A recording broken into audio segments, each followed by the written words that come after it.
রাজনৈতিক প্রভাবমুক্ত স্বাধীন বিচার বিভাগ ন্যায় বিচার নিশ্চিত করবে এমন সুপারিশ করেছে বিচার বিভাগ সংস্কার কমিশন। এমন সুপারিশকে স্বাগত জানিয়েছেন সুপ্রিম কোর্টের জ্যেষ্ঠ আইনজীবীরা। এসব সুপারিশের কথা দীর্ঘদিন ধরেই উচ্চারিত হয়েছে আদালত অঙ্গনে, তবে কার্যকর হয়নি।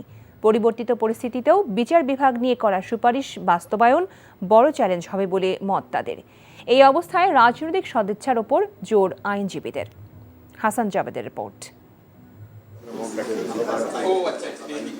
বিচার বিভাগীয় সংস্কার কমিশন বুধবার তাদের প্রতিবেদন প্রধান উপদেষ্টার কাছে জমা দেয়। পৃথক বিচার বিভাগীয় সচিবালয় প্রতিষ্ঠা, বিচারক নিয়োগে আলাদা কমিশন গঠন, স্বাধীন তদন্ত সংস্থা, সব বিভাগে হাইকোর্টের স্থায়ী বেঞ্চ প্রতিষ্ঠা ও স্থায়ী অ্যাটর্নি সার্ভিস চালু সহ বেশ কিছু সুপারিশ করে। তাদের এসব সুপারিশকে সাধুবাদ জানান সুপ্রিম কোর্টের সিনিয়র আইনজীবীরা।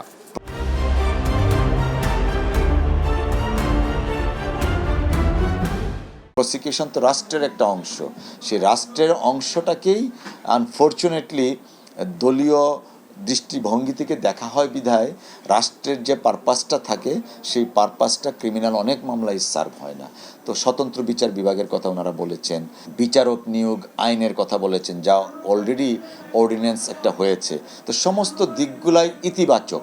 প্রধান বিচারপতি কিন্তু নিজে প্রস্তাব পাঠিয়েছেন সচিবালয় এখানে নিয়ে আসার জন্য, তো এটা ওনাদের আবার সুপারিশ কেন লাগবে? প্রধান বিচারপতি যেখানে নিজে পাঠিয়েছেন, সরকার ইচ্ছা করলেই করতে পারে। তো এই জন্য আমি মনে করি যে এখানে তেমন নতুন কিছু আছে বলে আমার কাছে মনে হয় না। জনগণ যেগুলো আলোচনা করেছে, আইনজীবীরা যেগুলো বলে এসছে আগে থাকতে, সেগুলো এর মধ্যে আছে।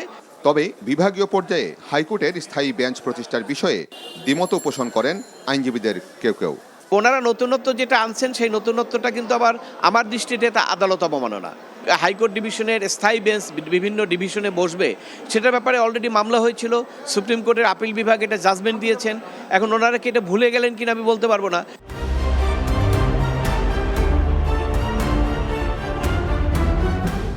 দেশের স্বার্থে মনে হয় যে হ্যাঁ, আমরা ডিসেন্ট্রালাইজেশন করলে দেশের জন্য ভালো হবে, মানুষের যারা বিচার প্রার্থী তাদের জন্য সুবিধা হবে, সেই দিকটাই তো বিবেচনা করে নেওয়া উচিত। অফকোর্স অনেকের মত দ্বিমত থাকতে পারে, মত এবং দ্বিমতটাকে ওয়েলকাম করে সার্বজনীন সিদ্ধান্ত নিতে হবে।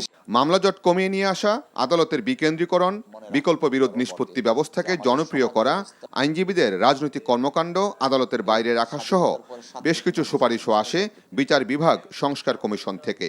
বাস্তবায়ন করতে গেলে সংবিধানেরও সংস্কার প্রয়োজন, বিচার বিভাগ সংশ্লিষ্ট, এবং সংবিধান সংস্কার করতে গেলে আবারও সেই ঘুরে ফিরে নির্বাচনের কথা আসে। কারণ কার্যত সংবিধানের সংস্কার করার একমাত্র দায়িত্ব হচ্ছে বা কর্তৃত্ব হচ্ছে পার্লামেন্টের। রাজনৈতিক দলগুলো এসব সুপারিশ বাস্তবায়নে কাজ করবে এমনটাই প্রত্যাশা বিচার প্রার্থীদের।